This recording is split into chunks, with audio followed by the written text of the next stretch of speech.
Alors salut à toi, j'espère que tu vas bien et que tu es en pleine forme. Aujourd'hui, on va parler d'échecs. Aujourd'hui, tu vas me voir intervenir dans une conférence à laquelle j'ai participé où j'ai abordé le sujet de l'échec. Et pourquoi j'ai abordé ce sujet-là? Parce que je me rends compte que beaucoup de personnes, et peut-être que tu en fais partie également, n'osent même pas lancer ce qui est important pour eux par peur d'échouer. Tu vois, parfois c'est la peur de changer de travail, par peur d'échouer, parfois c'est la peur de créer son entreprise, parfois c'est la peur de lancer ce qui est vraiment important pour soi, parce qu'on a peur d'échouer en fait. Et je trouve ça absolument terrible et tu vas voir ma conception de l'échec, tu vas voir finalement comment moi je vois l'échec et le fait justement que moi personnellement j'ai pas peur d'échouer parce que je vois toutes ces parties-là, tu vois. Et j'espère que ça va être la même chose pour toi, que cette mini-intervention que tu vas voir va te permettre réellement d'avoir une autre conception de l'échec et de pouvoir aller te lancer vers ce qui est vraiment important pour toi, pour vivre la vie qui t'inspire vraiment. Bon, ceci étant dit, ce que je veux te demander pour cette vidéo-ci, pour toutes les prochaines vidéos, c'est que quand tu aimes une vidéo sur YouTube, et donc mes vidéos également évidemment, c'est de mettre un petit pouce bleu. Pour moi, c'est super important finalement de voir que les gens aiment ce que je fais, donc de voir des pouces bleus vers le haut, de voir également des commentaires, c'est-à-dire de ce que tu as aimé de la vidéo, du sujet que j'ai abordé donc dans la vidéo, et puis aussi de ce que tu n'as pas aimé dans la vidéo, tu vois, parce que ça aussi c'est important que j'ai ton retour par rapport à ça. Parce que ça m'encourage à continuer, parce que les vidéos YouTube, tu vois, c'est beaucoup de travail. Et toi, tu vois les vidéos comme ça, mais il y a beaucoup de travail derrière pour les faire, pour les réaliser. Et je sais que ça te plaît, parce que j'ai de plus en plus de personnes qui s'abonnent, mais malgré tout, j'aimerais bien avoir ton retour à chaque fois. Et aussi, partage la vidéo à des gens proches, des gens à qui tu sais que ça va pouvoir aider. Parce que mon travail, vraiment, il est dans le but de pouvoir aider un maximum de personnes et de pouvoir finalement aider un maximum de personnes à vivre la vie qui les inspire profondément. Donc, pouce bleu, partage et puis des commentaires. Aussi, à la fin de la vidéo, tu vas avoir une petite surprise, je vais te parler de quelque chose, donc je pense que ça va te plaire. Ça va nous permettre d'être en lien, d'être plus proches, donc reste bien jusqu'au bout. Je te souhaite un bon visionnage et je te retrouve tout de suite après. Aujourd'hui, on va parler en fait d'échecs. C'est un sujet finalement qu'on connaît tous, hein, la peur d'échouer, le fait de faire des erreurs. Est-ce que ça vous parle? Est-ce que vous avez peur parfois de faire des erreurs? Oui? Ok, super. Mais du coup, on va voir finalement comment est-ce qu'on peut gérer ça, parce qu'il y a des outils, des clés pour gérer justement la peur de faire des erreurs. Alors, qui je suis, hein, je pense que vous commencez à me connaître. Qui m'a déjà vu en conférence ici? Ouais, plus ou moins la moitié. Ok, donc sans surprise, je suis coach de vie et conférencière. Et donc, mon travail, c'est vraiment d'aider les gens finalement à identifier les freins qui les empêchent de passer à l'action. Parce que j'ai pu me constater en fait que beaucoup de personnes finalement n'avaient pas la vie qu'ils voulaient, que ce soit au niveau professionnel ou personnel. Et malheureusement, beaucoup de gens finalement restent là-dedans et n'arrivent pas à bouger, à comprendre pourquoi est-ce que ça bloque. Et donc, c'est vraiment mon job de les aider à voir pourquoi ça bloque. Alors déjà, une première question que j'ai envie de vous poser finalement, c'est pourquoi est-ce qu'on a si peur d'échouer, d'après vous? Comment?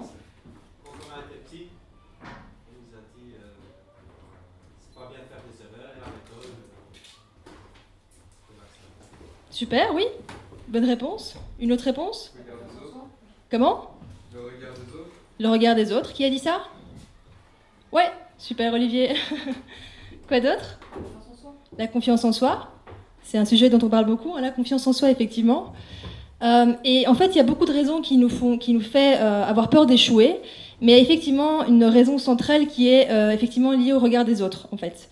Donc on a peur de se montrer vulnérable, on a peur de montrer que de paraître nul en fait aux yeux des autres, et c'est surtout valable en Belgique, en France et en Europe, parce qu'aux États-Unis c'est complètement différent. Là-bas, les gens en fait mettent en avant leurs échecs, leurs difficultés, et nous en fait on a peur de ça et on cache en fait nos erreurs, alors qu'on va le voir, c'est vraiment partie intégrante de la réussite. Je respire en même temps parce que j'ai couru un peu, ça se sent je pense, hein, avant d'arriver ici, du coup je suis un peu essoufflée. Alors du coup, l'échec est la conséquence de nos réussites. Et c'est vraiment quelque chose que j'ai envie de partager avec vous et de voir justement l'échec sous une autre forme, ok? Parce que si en fait on peut considérer si on peut considérer ça comme un échec, le fait d'être par exemple largué quand on est en couple, ou le fait que la relation s'arrête, ou le fait d'avoir eu un travail et on est viré après, c'est déjà parce qu'on a réussi en fait à à créer cette relation, et c'est également parce qu'on a réussi finalement à avoir ce travail. On est d'accord avec ça? C'est-à-dire que derrière chaque réussite, en fait, il y a des échecs sous-jacents, et derrière chaque échec, en fait, il va y avoir une réussite derrière. Et tout le monde n'arrive pas à créer des relations. Moi, j'ai des clients qui viennent me voir en coaching qui n'arrivent pas à créer des relations de couple.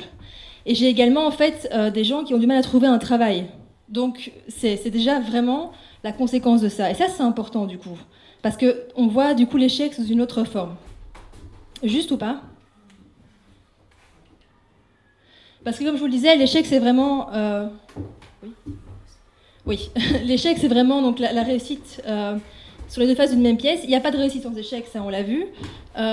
Et le contraire de la réussite finalement, c'est l'abandon. Donc c'est quand on a abandonné en fait une situation qu'on peut vraiment dire qu'on échoue, parce que tant qu'on vit, tant qu'on continue, on peut réussir. Et c'est même nécessaire en fait de continuer à faire des erreurs pour aller là où on veut aller. Alors, on ne serait pas évidemment qui nous sommes sans ces échecs, encore une fois. Je ne serais pas qui je suis aujourd'hui sans mes échecs, sans mes difficultés, sans les pertes d'emploi que j'ai pu connaître et tous les déboires qu'on a pu tous connaître en fait. Et la preuve en est, c'est qu'il y a quelques années, en fait, j'avais trouvé un job dans l'immobilier. Et sur le papier, ça donnait ça en fait. Ça donnait la perfection, le paradis. J'avais enfin trouvé un CDI. J'avais un salaire qui était quand même... intéressant pour un salaire en immobilier. Et surtout, j'avais un salaire fixe qui était quand même assez rare. Et donc, j'étais censée en fait me sentir comme ça.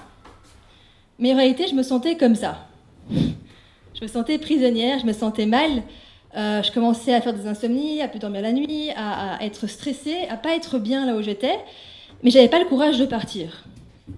Et par chance, en fait, j'ai pas dû partir parce que j'ai été virée comme une vieille chaussette après 12 jours. Ce qui a été en fait une super opportunité parce que grâce à ça, j'ai pu aller vers mon chemin. J'ai pu faire ce que je fais aujourd'hui. J'ai pu entamer les études à l'âge de 27 ans et de fil en aiguille continuer à me former. Alors la question c'est est-ce que je ferais ce que je fais aujourd'hui si j'avais gardé ce travail? On ne sait pas répondre à cette question-là. Parce que quand on est dans une situation comme ça qui est entre guillemets confortable, c'est très difficile en fait de se bouger soi-même parce qu'il y a la sécurité, parce qu'il y a la peur finalement de manquer, qui fait que on est un peu coincé dans une situation et parfois la vie nous amène des bonnes baffes comme ça qui nous permettent de nous révéler à nous-mêmes. Et c'est d'ailleurs le cas d'Élodie aussi qui a vécu ça dans son activité professionnelle. Si tu veux en parler. Tout à fait. J'avais enfin réussi à trouver un travail après des mois de traverser dans le désert alors qu'on m'avait promis monts et merveilles. Et en fait, puis je me suis fait donc remercier, sortie de là comme une vieille chaussette également. Et à ce moment-là, je l'ai vraiment très très mal vécu. Je l'ai mal vécu parce que je cherchais à acquérir mon premier bien immobilier. Et donc j'avais le CDI, j'avais tout ça, et j'étais si proche du but. Et puis du jour au lendemain, bam, balayé d'un revers. Et en fait, c'est pourquoi est-ce que je vous dis ça maintenant? Pas pour parler de moi, mais parce que c'est vraiment un point qui a été très important dans ma vie. C'est ce qui fait que je suis ici devant vous aujourd'hui en fait. Parce que si j'avais pas été virée comme ça, comme une malpropre, je me serais pas dit c'est mieux. Je me serais pas dit justement tiens il faut que ma vie soit différente, il faut que je fasse les choses différemment, il faut que je sois indépendante, autonome, que ma vie ne dépende pas en fait d'un patron, de son bon vouloir, de se dire ok est-ce que elle je la garde ou au contraire est-ce que je la remercie un petit peu quand j'ai envie de le faire.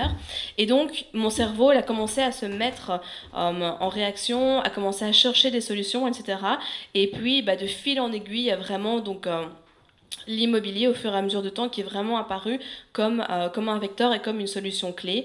Mais ce qui est clair, c'est que à l'époque, je ne savais pas du tout que ça se passerait comme ça et c'était vraiment difficile à gérer. Mais si c'était à refaire, je le referais. Et même encore, je dirais merci à ce cher monsieur qui m'a largué du jour au lendemain, parce que c'est vraiment grâce à ça que ça a créé tout le processus qui a suivi. Et donc vous aussi, je vous invite justement à vous dire que si parfois il y a des choses qui sont difficiles dans votre vie, que ça n'a pas toujours de sens au moment où vous le vivez maintenant, vous allez voir, ça en aura du sens après. Et souvent, ça n'arrive pas par hasard aussi. Exactement. Donc on a un autre micro qui est un peu plus plat maintenant. Plus vraiment une boule, mais c'est pas grave. Donc super intéressant. Et du coup, la question, c'est vraiment quel échec a précédé votre plus grande réussite? Parce que, encore une fois, ça précède toujours une réussite. Et du coup, aussi, ce qui est important, c'est que finalement, si on voit que les avantages d'avoir des échecs, que la souffrance, on n'a pas envie d'échouer, c'est clair. Et évidemment, comme toute chose équilibrée dans la vie, il n'y a pas que des désavantages, il y a forcément aussi beaucoup, il n'y a pas que des inconvénients, il y a aussi beaucoup d'avantages, et on va en voir quelques-uns. Le premier, c'est que l'échec vous pousse à grandir et à vivre la vie qui vous inspire vraiment. Parce que Elodie et moi, on vous l'a partagé, à partir d'un travail qu'on a perdu, ça nous a poussé en fait à être face à nous-mêmes et donc à rechercher des solutions, à savoir ce qu'on voulait vraiment faire. Et donc, ça nous pousse vraiment à grandir et à se développer, ce qui est très difficile quand on a un confort quotidien. C'est vraiment difficile de bouger de soi-même. Ensuite, l'échec nous pousse à apprendre parce que forcément, on apprend en permanence et on apprend difficilement dans ce qui est facile, on apprend souvent dans ce qui est difficile, dans ce qui est compliqué. Et voilà, même un business qu'on crée, par exemple, évolue en permanence. Il n'est pas le même. Et les réussites qu'on peut avoir 2 ans après, 3 ans après, elles sont dues en fait à toutes les erreurs qu'on a réalisées pendant cette période. Donc c'est très difficile de réussir du premier coup. C'est même pas souhaitable parce que si on réussit du premier coup, en fait, on n'évolue plus, on se remet plus en question et du coup, ça ne fonctionne plus. Alors, en fait, on stagne. Et donc ça, c'est un problème parce que du coup, ça n'existe pas vraiment la stagnation. C'est soit on évolue, soit on coule dans la nature. Donc il faut soit croître, soit décroître. Ensuite, l'échec nous pousse à être créatifs. Effectivement, les personnes, les écrivains, les artistes, en fait, créent en général à partir d'échecs qu'ils ont vécus, à partir de souffrances qu'ils ont vécues, et c'est rarement dans les moments agréables que l'inspiration naît. Elle naît notamment des moments difficiles. Et enfin, l'échec vous prépare évidemment à réussir, parce qu'encore une fois, si vous persévérez dans ce qui est important pour vous, si vous faites ce qui compte pour vous, vous finirez par y arriver. C'est quasiment une certitude. Alors, du coup, dans les affaires, comment ça se passe, hein? Si par exemple vous achetez un bien immobilier et que l'affaire finalement semble être merveilleuse et finalement l'affaire ne se conclut pas, alors qu'est-ce qui peut se passer dans ces cas-là? Eh bien, c'est que quand on veut quelque chose, en général, on le veut à fond, on est prêt à mettre beaucoup d'énergie, et parfois on n'est pas prêt finalement à ce que ça ne se passe pas. Et pourtant, une affaire qui ne se réalise pas, c'est parfois la meilleure opportunité de notre vie, parce qu'on ne sait pas ce qu'il y a derrière, en fait. On ne peut pas tout savoir, on ne peut pas tout connaître, on n'a que des éléments qu'on nous donne, et on ne peut pas savoir ce qu'il peut y avoir après 1 an, 2 ans. Si ça se trouve, elle ne se louera pas à la maison, si ça se trouve, il y aura des vices cachés. Il y a tellement de choses qui pourraient arriver qui fait que, en réalité, si on développe une forme de confiance dans la vie, on se rend compte que la vie est bien faite et que parfois elle nous évite aussi beaucoup de souffrances. Et c'est parfois juste apprendre à faire confiance, en fait, en la vie et à lâcher prise.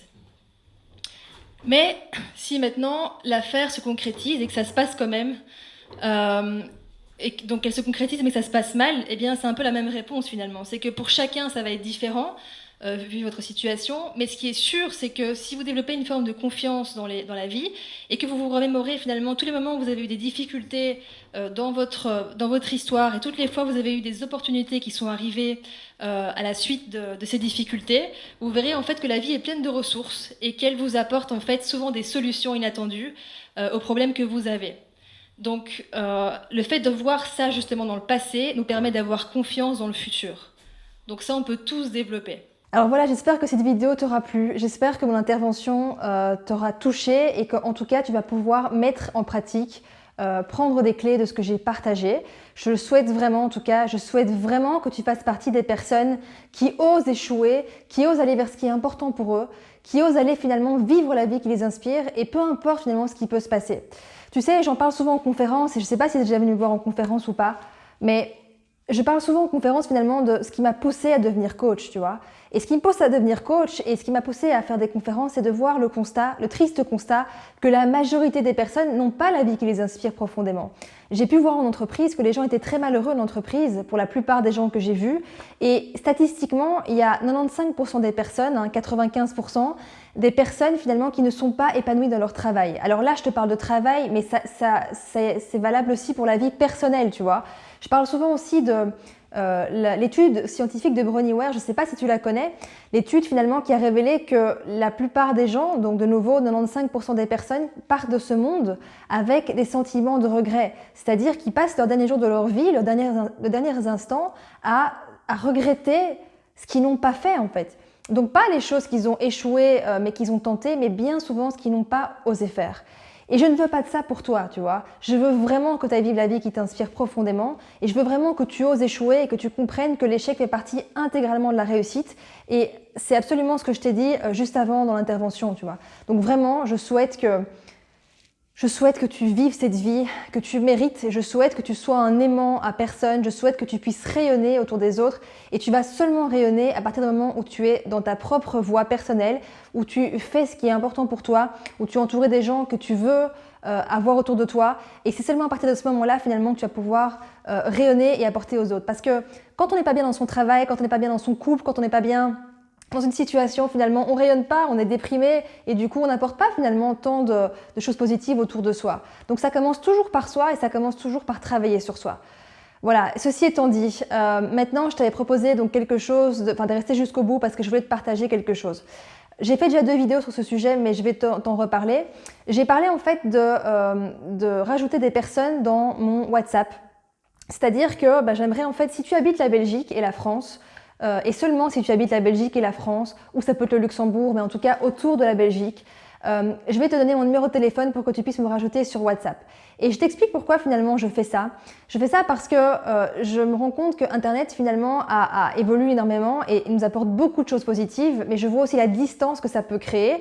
Je vois aussi que maintenant il y a des robots automatiques qui nous répondent, que ça devient parfois très impersonnel pour communiquer avec des coachs qui sont assez connus. Et j'ai vraiment pas envie de ça en fait pour les gens qui me suivent et j'ai vraiment envie de créer une communauté avec une proximité. Et donc, le fait d'être dans ma liste WhatsApp, ça va te permettre de recevoir régulièrement des conseils, des astuces que je te partage aussi des informations de ma vie privée, tu vois, que je partage pas à tout le monde, que je partage pas sur YouTube, qui vont te permettre de savoir comment moi je gère en fait mes difficultés, mes problèmes, parce que j'en ai comme tout le monde, hein, j'en ai comme toi, et du coup ça nous créera vraiment une proximité et surtout en fait tu auras la chance de pouvoir me poser tes questions personnellement et j'y répondrai personnellement. Donc vraiment c'est top. Je donne accès à cette liste seulement à 250 personnes parce que vous êtes 20 000 sur ma chaîne YouTube, mais t'imagines bien qu'avec 20 000 personnes, ce serait impossible pour moi d'échanger avec tout le monde. Donc, il n'y a que 250 personnes. Et pourquoi est-ce que c'est les gens de France et Belgique? Parce qu'à terme, ce que je veux aussi, c'est vraiment créer donc cette communauté, cette proximité avec toi qui fait que quand je vais proposer de faire un déjeuner ou un dîner ou aller boire un verre ou de participer à mes conférences, j'aimerais que tu puisses être là aussi de temps en temps et donc c'est important. Donc si tu vis en Afrique, si tu vis aux États-Unis, ça va pas être possible et donc malheureusement ce sera seulement réservé aux personnes qui peuvent se déplacer en Belgique, à Bruxelles de temps en temps pour venir à mes événements.